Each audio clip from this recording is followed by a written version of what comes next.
अस्सलाम वालेकुम dear students. आज की क्लास में हम लोग कुछ मज़ीद डेटा स्ट्रक्चर्स का ज़िक्र करेंगे। इससे पहले हम लोगों ने कुछ data structures like arrays, enumerations और स्ट्रक्चर जो है वो पढ़ी। तो आज के लेक्चर में हम लोग एरे लिस्ट और डायनामिक एरेज का ज़िक्र करेंगे।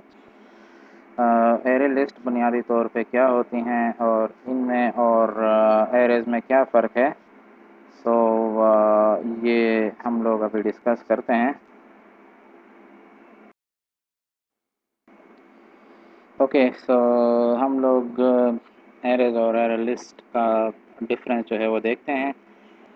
सपोज़ आपके पास एक कस्टमर स्ट्रक्चर है। स्ट्रक्चर हम लोगों ने पढ़ा कि इसमें हम लोग डिफरेंट टाइप का बिल्ट इन और user defined data types combine करके एक नया डेटा टाइप बना लेते हैं, जिसकी शेप जो है वो क्लास की तरह होती है।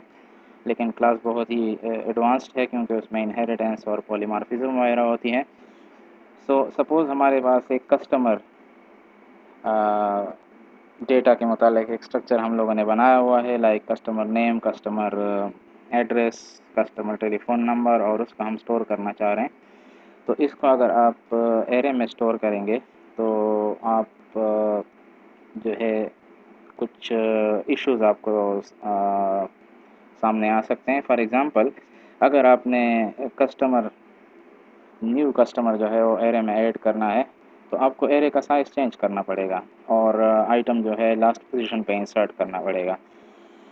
यूजुअली इन सम केसेस आपको कोड में जाके एरे का साइज़ जो है वो मैनुअली चेंज करना पड़ता है, डायनामिकली आप नहीं कर सकते। और इसके बाद आपको इंसर्ट ऑपरेशन परफॉर्म करना पड़ेगा। सिमिलरली, अगर आपने किसी कस्टमर को रिमूव करना है एरे में से तो आपको उस आइटम का लोकेशन सर्च करना पड़ेगा और फिर आप उसको जो है डिलीट करेंगे। यानी one by one her item को आप देखते जाएंगे, सर्च करते जाएंगे और फिर आप अपने रिक्वायर्ड आइटम को डिलीट कर देंगे। आपको फिर एरे जो है दोबारा उसका एक नया वर्जन बनाना पड़ेगा और हर एक एलिमेंट जो है वो आप कॉपी करके उससे एक नया एरे बनाएंगे जिसमें वो डिलीटेड आइटम जो है वो मौजूद नहीं होगा। अगर आपने इसी तरह एडिशन, इंसर्शन और डिलीशन के साथ अगर आपने रिप्लेसमेंट यानी मॉडिफिकेशन का ऑपरेशन करना है तो आप कस्टमर एरे में किसी और एक कस्टमर को दूसरे कस्टमर के साथ रिप्लेस करना चाहते हैं तो फिर भी आपको एरे के हर एक आइटम को देखना पड़ेगा, उसको चेक करना पड़ेगा अनटिल आपको अपना रिक्वायर्ड आइटम जो है वो मिल जाए और फिर आप इसको मैनुअली रिप्लेस करेंगे और एरे का साइज़ जो है दोबारा आपको फिर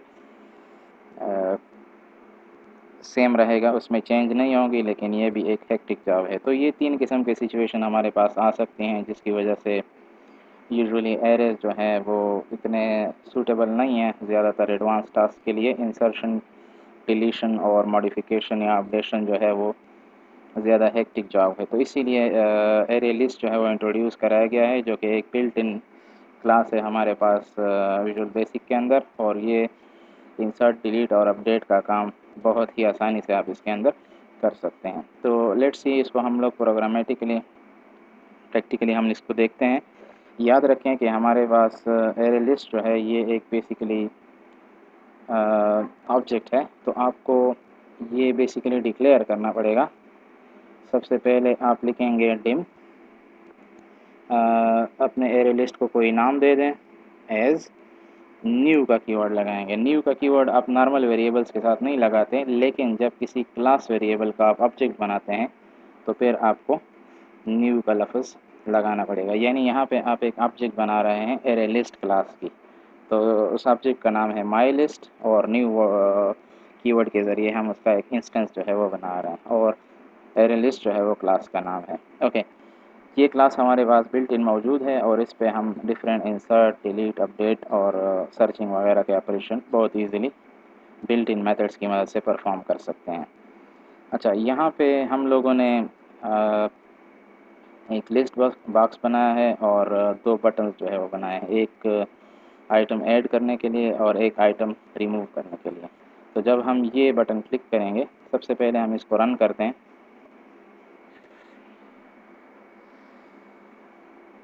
ओके, ये हमारे पास एग्ज़ाम्पल जो है इस वक्त रनिंग है, ऐड आइटम। तो यहाँ पे हमारे पास इनपुट बॉक्स जो है वो ज़ाहिर होता है। एक और आइटम मैं यहाँ पे ऐड कर देता हूँ।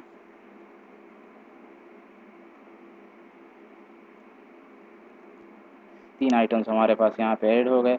ये लिस्ट बॉक्स में बेसिकली ऐड हुए list box dot items dot add की मदद से। अब हम किसी आइटम को रिमूव करते हैं तो इस पर आप यहाँ पे सेलेक्ट करेंगे और रिमूव आइटम पे क्लिक कर लेंगे तो वो आइटम यहाँ से रिमूव हो जाएगा। So this is actually a program demonstration of array list with a list box control. तो इसका हम कोड ज़रा देखते हैं। सबसे पहले आप लोगों ने ऊपर जो है एक एरे लिस्ट क्लास का ऑब्जेक्ट बनाया, dim my list as new array list. और अब माई लिस्ट की मदद से अब इसके डिफरेंट फंक्शंस जो है मेथड जो है उसको एक्सेस कर सकते हैं, जिसमें हमारे पास ऐड है, रिमूव है, इसी तरह रिमूव ऐड है और बहुत सारे एडवांस दीगर इसके अंदर बिल्ट इन फंक्शंस मौजूद हैं। ओके, सबसे पहले बटन 1 का कोड हम लोग देखते हैं कि बटन 1 में हम लोगों ने क्या किया हुआ है। तो बटन 1 में हम लोगों ने एक स्ट्रिंग वेरिएबल जो है वो डिक्लेयर किया हुआ है और इसकी वैल्यू हम लोगों ने उठाई है इनपुट बॉक्स से। इनपुट बॉक्स की वैल्यू जो है वो रिसीव होगी एज ए स्ट्रिंग और फिर हमारे पास इस वेरिएबल में स्टोर हो जाएगी। फिर हम माई लिस्ट जो हमारे एरे लिस्ट का नाम है डॉट ऐड। देखें, एरे में आप इस तरह का आप ऐड परफॉर्म नहीं कर सकते एडिशन। तो ये यहाँ पे एरे लिस्ट की खूबी है कि आप इसमें ऐड मेथड जो है वो कॉल कर सकते हैं और रन टाइम पे यानी प्रोग्राम एग्जीक्यूशन के वक्त आप इसमें आइटम जो है वो ऐड कर सकते हैं। तो आइटम क्या था, इनपुट बॉक्स से जो वैल्यू आ रही थी वो आइटम वो हमारे एरे लिस्ट में ऐड हो जाएगी डायनामिकली रन टाइम पे। इसी तरह हम इसी वैल्यू को list box 1 dot items dot add की मदद से लिस्ट बॉक्स में भी ऐड कर देते हैं। सो this is the code for button 1 जिसमें तीन चीज़ें यूज़ हुई हैं, इनपुट बॉक्स,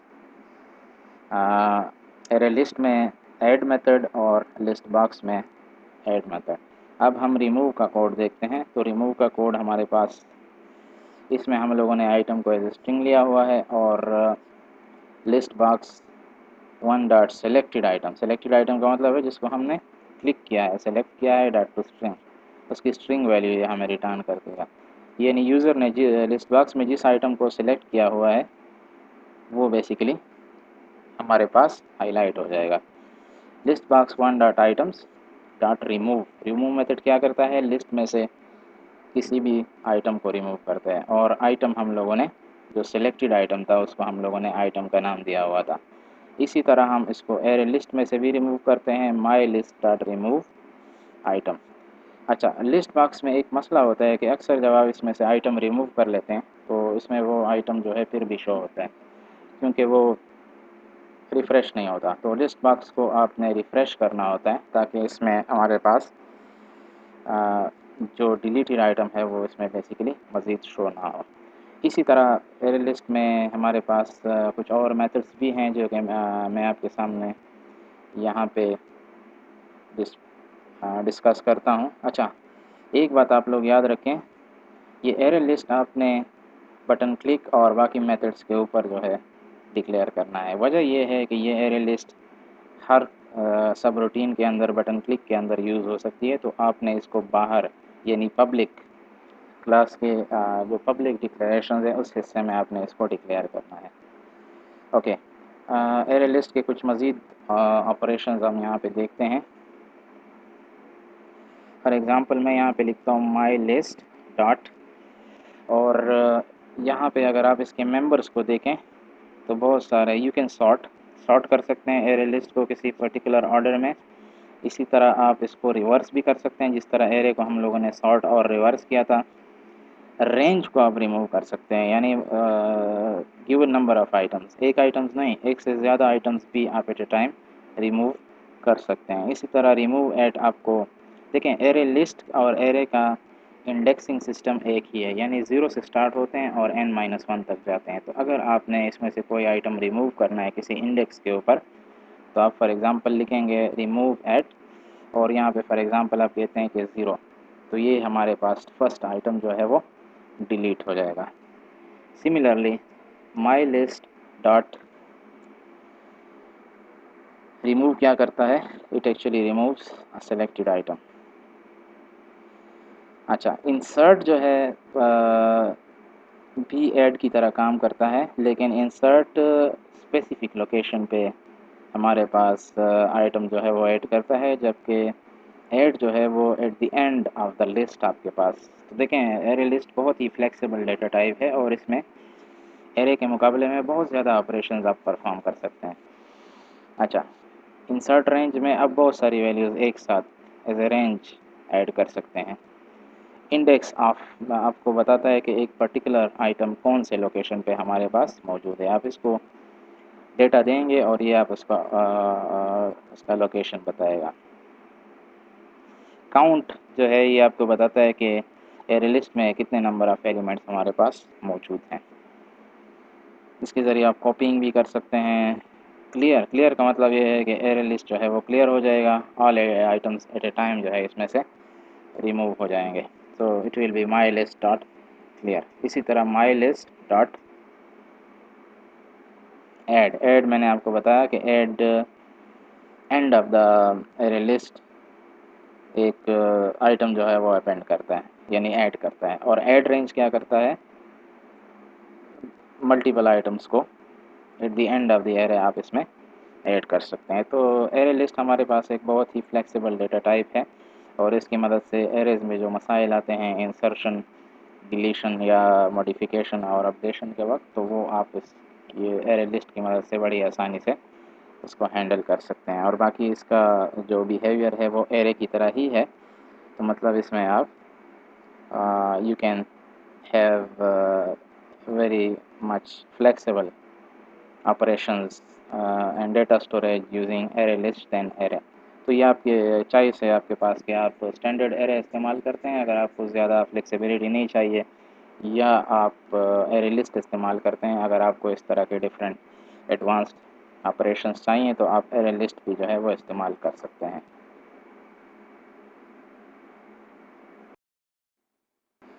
अच्छा डियर स्टूडेंट्स, हम लोगों ने स्टैंडर्ड जो स्टैटिक एरेज हैं हमारे पास विजुअल बेसिक के अंदर, तो उसमें हम लोगों ने बहुत सारे इश्यूज देखे जो कि इंसर्ट, डिलीट और अपडेशन के इश्यूज आते हैं। तो हम लोगों ने देखा कि एरे लिस्ट की मदद से हम कुछ फ्लेक्सिबिलिटी ला सकते हैं और इंसर्ट, डिलीट, अपडेट वगैरह आसानी से कर सकते हैं। अगर आपने एरेज इस्तेमाल करते हुए कुछ मज़ीद आपको फ्लेक्सिबिलिटी चाहिए, आसानी चाहिए, तो हमारे पास एरेज़ की एक टाइप है जिसको डायनामिक एरेज़ कहा जाता है। डायनामिक एरेज़ में बेसिकली आप कुछ एरेज़ बना लेते हैं और फिर उसका साइज़ आप चेंज कर सकते हैं। एक कीवर्ड यूज़ होता है जिसको रीडिम कहा जाता है। डिम के ज़रिए हम एरे जो है वो डिक्लेयर करते हैं और रीडिम के ज़रिए हम उसको रिसाइज़ करते हैं, रीडायमेंशन करते हैं, यानी उसमें हम चेंजेस ला सकते हैं। सो हमारे पास redeem is a keyword that is actually used for changing the size of the array. For example, इसको अगर हम लोग यहाँ पे देखें, let's say we have this form। मैं कहता हूँ कि dim str array 2। तो 2 आपको पता है कि हमारे पास साइज़ इसका 3 होगा, 0 1 2। 2 मीन्स कि लास्ट इंडेक्स हमारे पास 2 है इस एरे का, तो इसमें टोटल आइटम जो है वो 3 होंगे, 0 1 और 2। तो 3 हमारे पास इंडेक्सेस होंगे। इसको हम लोग स्ट्रिंग और यहाँ पे हम लोग इसको वैल्यूज़ देते हैं। ओके, सो लेट्स से मैं इसको वैल्यू देता हूँ फर्स्ट, फिर मैं कहता हूँ सेकंड। अच्छा, यहाँ पे अगर आपने ब्रैकेट्स के अंदर वैल्यू देनी है तो फिर आपको यहाँ पे साइज़ लिखने की ज़रूरत नहीं है। सो फर्स्ट आइटम, क्योंकि ये ऑटोमेटिकली उसका साइज़ जो है वो मालूम करता है। अच्छा, सेकंड और थर्ड, ठीक है। ओके, सो ये हमारे पास एक एरे जो है 0 1 2, यानी 3 लोकेशंस पे हमारे पास डेटा जो है वो स्टोर हो चुका है।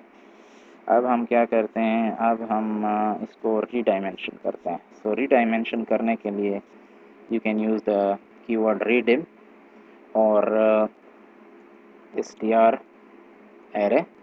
यहाँ पे आप साइज़ दे सकते हैं, नया size. Let's say we have 3 now as string। अच्छा, इस एरे में आपने रीसाइजिंग की, इसका साइज़ तब्दील किया तो इसमें कुछ मसाइल आ सकते हैं। ये एरे बिल्कुल एम्प्टी हो सकता है क्योंकि ऑलरेडी जो है हमारे पास इसमें कुछ आइटम्स थे तो वो बेसिकली रिमूव हो जाएंगे। तो आपने यहाँ पे एक कीवर्ड लगाना है जिसको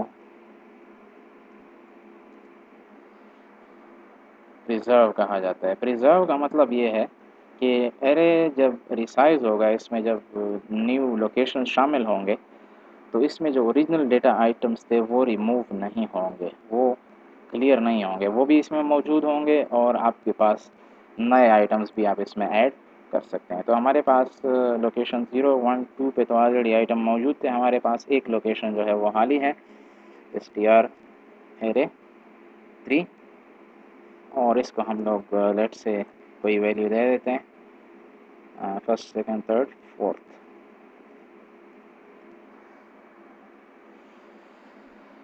सो इसको आप इजीली प्रिंट कर सकते हैं। For i is equal to for each की मदद से भी प्रिंट कर सकते हैं, फॉर नेक्स्ट टू की मदद से भी प्रिंट कर सकते हैं, for each item as string in str array. For loop हम लोगों ने ऑलरेडी फॉर ईच लूप पढ़ा हुआ था कि ये एरेज और डेटा स्ट्रक्चर्स के साथ यूज़ हो सकता है और इसमें आपको इंडेक्सेस वगैरह और साइज़ के बारे में अगर पता ना भी हो तो ये ऑटोमेटिकली काम करते हैं। तो यहाँ पे हम लोगों ने कोई स्टार्टिंग वैल्यू, कोई साइज़, कोई इंडेक्स कुछ नहीं दिया और ऑटोमेटिकली ये फिगर आउट करेगा कि हमारे पास इस एरे में कितने आइटम्स हैं। So for each item as string in str array. और फॉर एग्ज़ाम्पल मैं कहता हूँ कि message box dot show item. So हम लोगों ने एरे के जो एलिमेंट्स हैं रीडायमेंशन भी किया। पहले हम लोगों ने एक एरे बनाई 3 एलिमेंट्स की, फिर हम लोगों ने इसको रीडायमेंशन किया, प्रिजर्व भी किया ताकि इसमें ओरिजिनल जो वैल्यूज़ जो हैं वो डिस्टर्ब ना हो, वो रिमूव ना हो जाएं। और फिर हम लोगों ने एक लोकेशन का इसमें इजाफा किया, उसकी वैल्यू सेट की और फिर हम लोगों ने इसको मैसेज बॉक्स में और ईच लूप की मदद से शो कर दिया। सो this is basically the concept of dynamic arrays. Dynamic arrays में बेसिकली आप रिडीम का कीवर्ड लगाते हैं और प्रिजर्व का कीवर्ड लगाते हैं ताकि ओरिजिनल जो डेटा इसमें स्टोर है वो भी इसमें मौजूद रहे और नई लोकेशन, नया स्पेस भी आपको इसमें मिल जाए। This is actually the concept of dynamic arrays. तो डियर स्टूडेंट्स, होपफुली आपको जो है एरे लिस्ट और डायनामिक एरेज के अंदर जो फैसिलिटेशन है, जो फ्लेक्सिबिलिटी है, उसका अंदाज़ा हो गया होगा। तो होपफुली कि आप इसको प्रैक्टिस करेंगे क्योंकि these data structures are very very important for programming. किसी भी लैंग्वेज में आप डेटा स्ट्रक्चर जो है अगर सीख जाएँ, उसके ऑपरेशन सीख जाएँ तो कल आपको किसी भी ऑर्गेनाइजेशन, किसी भी सॉफ्टवेयर कंपनी के अंदर डेटा मैनिपुलेशन का मसला नहीं होगा। तो इसको बहुत ज़्यादा प्रैक्टिस करें और इस कॉन्सेप्ट को मास्टर करें। And thank you very much and best of luck.